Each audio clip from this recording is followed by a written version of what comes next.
Hello everyone. आज मैं इस वीडियो में हाल ही में रिलीज होने वाली पठान मूवी को एक्सप्लेन करूंगा। ऐसी और भी एक्सप्लेनेशन वीडियोस देखने के लिए चैनल को सब्सक्राइब कर दें। मूवी की स्टार्टिंग में हमें 5 अगस्त 2019 का वक्त दिखाया जाता है, जहां हम एक पाकिस्तानी आर्मी के जनरल को देखते हैं जो अपने चेकअप के लिए एक डॉक्टर के पास आया होता है और डॉक्टर उसे कहता है कि आपको कैंसर है और आपके पास 3 सालों का वक्त है। उसी वक्त टीवी पर न्यूज आती है कि इंडिया में आर्टिकल 370 को खत्म कर दिया गया है, जिस पर डॉक्टर कहता है कि ये तो सरासर पागलपन है, जबकि जनरल कहता है कि अब जंग होगी।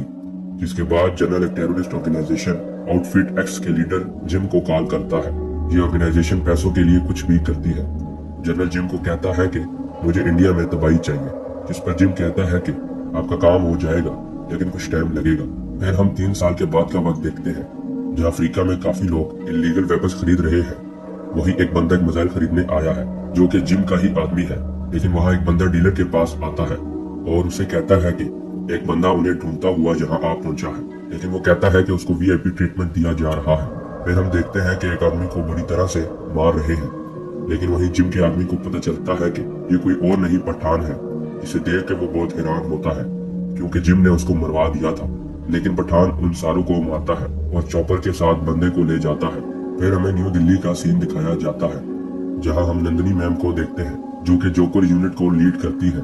इनके सैटेलाइट डिटेक्टर से इन्हें रुबई मिल जाती है जो कि फ्रांस में है, और नंदिनी मैम उसको पकड़ने के लिए दिल्ली से फ्रांस के लिए निकल जाती है। रास्ते में उनसे एक एजेंट पूछता है कि क्या रुबई का ताल्लुक पठान से है, जिस पर वो कहती है कि तुम उसके बारे में जानते क्या हो। वो कहता है कि जब भी कोई उसका नाम सुनता है तो डर जाता है और कोई उनकी बात नहीं करता, और यहाँ से बैक स्टोरी स्टार्ट होती है। डेनमार्क के एक सीक्रेट ऑपरेशन में पठान बुरी तरह से इंजर्ड होता है, इसलिए उसको सीक्रेट हाउस में रखा गया था। और जब नंदिनी मैम उससे मिलने आती है तो पता चलता है कि पठान ने अपनी बॉडी को पूरी तरह से रिकवर कर लिया है और एक नए मिशन की प्रिपरेशन कर रहा है, जिसका नाम है जोकर, यानी कि joint operation at cover research. Pathan ma'am को कहता है कि हमारा देश बहुत खतरों से घिरा हुआ है और साथ साथ हमारे कुछ जवान हैं जो देश के लिए जान देने को भी तैयार है, लेकिन उनको अंडरस्टिमेट किया जा रहा है और अगर उनकी एक टीम बना ली जाए और सीक्रेटली इन सब खतरों का मुकाबला करें। लेकिन नंदिनी मैम कहती है कि इसके लिए पता नहीं कितनी परमिशन की जरूरत पड़ेगी, लेकिन फाइनली वो मान जाती है। और फिर हम एक सीन देखते हैं जहां जोकर टीम के मेंबर को दिखाया जाता है। वहीं पर हम उनके सुपीरियर कर्नल सुनील रुत्रा को देखते हैं जो कहते हैं कि ये टीम अंडों से निकले हुए छिलके हैं। इनको तो ये भी नहीं पता कि असली मिशन में किन किन प्रॉब्लम्स का सामना करना पड़ता है। लेकिन पठान उनको कहता है कि हमारे पास एक इंटेल है कि दुबई में हमारे प्रेसिडेंट की स्पीच होने वाली है, जहां पर हमारे कुछ साइंटिस्ट भी आने वाले हैं, तो उनकी जानों को खतरा है। अब पुलिस कोटी को हाई अलर्ट कर दे और बाकी मैं और मेरी टीम संभाल लेंगी।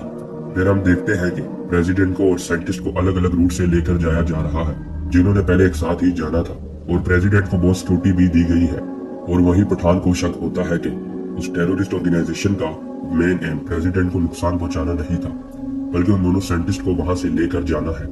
वहीं पर जिम अपनी टीम के साथ उन दोनों साइंटिस्ट को वहां से गाड़ी में लेकर जाता है, लेकिन जब वो उनको गाड़ी में से चॉपर में शिफ्ट कर रहा होता है तो वहीं पठान भी आ जाता है और हमें पता चलता है कि जिम एक एक्स रॉ एजेंट रह चुका है और वो इंडिया की नजर में मर गया है, जिस पर उसको बहादुरी का अवार्ड भी मिल गया है। लेकिन जिम कहता है कि एक ऑर्गेनाइजेशन ने उसकी वाइफ और उसे किडनैप किया और उनके देश से पैसे मांगे, लेकिन गवर्नमेंट ने पैसे नहीं दिए, जिसकी वजह से उसकी वाइफ और उसके होने वाले बच्चे को उस टेररिस्ट ऑर्गेनाइजेशन ने मार दिया। और उसके बाद से उसने देश के लिए काम करना छोड़ दिया और उसने अपनी एक ऑर्गेनाइजेशन बना ली है जो पैसों के लिए कुछ भी करती है। और जिम एक साइंटिस्ट को चॉपर में लेकर भागने में कामयाब हो जाता है। फिर पठान और उसकी टीम जिम को पकड़ने के लिए इंफॉर्मेशन इकट्ठा करना शुरू करती है और उन्हें रुबई खान की इंटेल मिलती है जो जिम के ग्रुप के साथ काम कर रही है। वो उसको पकड़ने के लिए स्पेन पहुंच जाता है और वो उसका पीछा करने लगता है। फिर जिम और उसकी टीम उसको पकड़ लेते हैं। जिम पठान को अपनी टीम में आने की ऑफर देता है, लेकिन वो नहीं मानता। फिर जिम अपनी टीम को कहता है कि काम संभाल लेना और वहां से चला जाता है। और पीछे सब कुछ चैन हो जाता है क्योंकि रुबई खान पठान का साथ देती है और वो लोग वहां से भाग जाते हैं। और वो कहती है कि जैसे तुम जिम का खात्मा करने आए हो, इसी तरह मैं भी एक एजेंट हूँ और एज अंडर कवर एजेंट काम कर रही हूँ। और इनका अगला मिशन होता है जिम, क्योंकि जिम एक हफ्ते बाद एक डिलीवरी लेने वाला है जिसका नाम रक्त बीज है, जो कि बहुत खतरनाक केमिकल है जो पूरी दुनिया को खत्म करने के लिए काफी है। फिर ये दोनों रशिया पहुंच जाते हैं कि कहीं ये केमिकल जिम के हाथ में न लग जाए, लेकिन अब उस केमिकल को चुराना इतना आसान भी नहीं था क्योंकि ना ही उसको तोड़ा जा सकता था और ना ही उसको लेजर से कट किया जा सकता था। बस अब एक ही रास्ता था, तो उस वर्ल्ड को ओपन करना, और उसको ओपन करने के लिए लॉक और की दोनों चाहिए थी, जो दोनों अलग अलग लोगों के हाथों में थी। और वो रशिया के एक टर्की ऑफिसर के पास रुबई को भेजता है, जो उसका फिंगरप्रिंट लेकर आती है।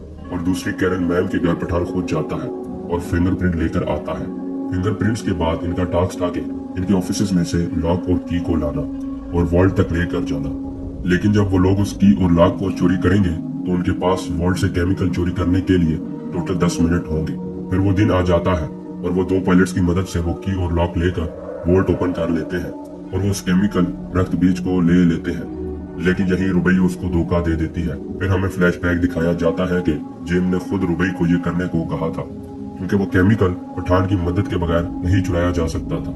नेक्स्ट सीन में हम रशिया की जेल का सीन देखते हैं, जहां नंदिनी मैम वहां के सिक्योरिटी ऑफिसर से कहती है कि ये हमारा आदमी नहीं है, इसको मार दो। और पठान को एक बड़ी जेल शिफ्ट करने के ऑर्डर आते हैं, लेकिन उसको मारने के लिए उस पर रास्ते में हमला होता है और उसकी मदद के लिए टाइगर वहां आता है और एक जबरदस्त फाइट होती है। फिर हम इंडिया का सीन देखते हैं, जहां नंदिनी मैम पठान के पास आती है और कहती है कि रुबई को हमने फ्रांस में डिटेक्ट किया है। फिर पठान फ्रांस पहुंच जाता है और रुबई का कन्फेशन स्टार्ट होता है। बेसिकली उसे जब पता चलता है कि उस केमिकल से मासूम लोगों की जान जाएगी, जिस पर वो पठान की मदद करने को तैयार हो जाती है। यहाँ हम इन दोनों की बैक स्टोरीज को देखते हैं। नेक्स्ट सीन में हम रशिया का सीन देखते हैं, जहाँ हम जिम और उस साइंटिस्ट को देखते हैं जिसे वो अगवा करके लेकर गया था। और हमें पता चलता है कि जिम जो केमिकल बनवाना चाहता था वो बन गया है। फिर वहीं पर पठान और रुबई आ जाती है उस वायरस को लेने, जो 2 ऑप्स के अंदर था। यहाँ एक बहुत बड़ी फाइट होती है और एक जिम ले जाता है और दूसरा पठान ले जाता है। फिर हम देखते हैं कि लैब में साइंटिस्ट इनको ओपन करते हैं ताकि इसका एंटीडोट बनाया जा सके। लेकिन ओपन करने के बाद पता चलता है कि इसके अंदर तो सिर्फ पानी है। वहीं जिम की वीडियो कॉल आती है और वो कहता है कि इस ऑर्ब को टोटल 3 लेयर्स में बनाया गया था। फर्स्ट लेयर में नैनो पार्टिकल्स थे वायरस के, और सेकंड लेयर में वैक्यूम था ताकि थोड़ा दूर तक फैले, और थर्ड लेयर में सिर्फ पानी था ताकि इसको पी के मर जाओ। उन साइंटिस्ट या वर्कर्स में नंदिनी मैम भी शामिल थी और आहिस्ता आहिस्ता उसके सिम्टम्स शो हो रहे थे। और ये वायरस इतना खतरनाक था कि ये जहाँ भी होगा वहाँ 3 घंटे के अंदर अंदर सब लोग मर जाएंगे। अब ये वायरस सिर्फ लैब के ग्लास कंटेनर के अंदर ही था, जहाँ ये सब साइंटिस्ट मौजूद थे, और वो सारे अपनी जान की कुर्बानी देने के लिए तैयार हो जाते हैं। फिर हम प्रेजेंट सीन देखते हैं और हम उस आदमी को देखते हैं जिसे पठान स्टार्ट में चॉपर के साथ लेकर जाता है। उस आदमी को पठान खूब मारता है, लेकिन उसे ये नहीं पता होता कि वो कौन से शहर में मिसाइल लॉन्च करेंगे। लेकिन उसे ये पता होता है कि वो अफगानिस्तान से लॉन्च करेंगे, इसलिए पठान अपनी टीम के साथ अफगानिस्तान पहुंच जाता है। और हम उस जनरल को देखते हैं जो जिम से मिलने आया होता है, जिसने इंडिया को खत्म करने के लिए 3 साल पहले जिम को कहा था। वहीं पर पठान भी आ जाता है और एक अच्छा फाइट सीन हम देखते हैं, लेकिन वहां से जिम भाग जाता है और मिसाइल को चेक करने पे पता चलता है कि वो खतरनाक वायरस मिसाइल में नहीं है, बल्कि जिम ने उसको दिल्ली जाने वाली एक फ्लाइट के टक में छुपा दिया है और उस वायरस का रिमोट कंट्रोल जिम के पास था। अब उन दोनों के दरमियान फाइट होती है, क्योंकि अगर वो वायरस फैल गया तो पूरा शहर कुछ ही वक्त में खत्म हो जाएगा। लेकिन पठान उस रिमोट से उस टाइमर को बंद कर देता है और अपने आखिरी दुश्मन को भी खत्म कर देता है। यही ये मूवी एंड हो जाती है। अगर वीडियो अच्छी लगी हो तो वीडियो को लाइक और चैनल को सब्सक्राइब कर दे।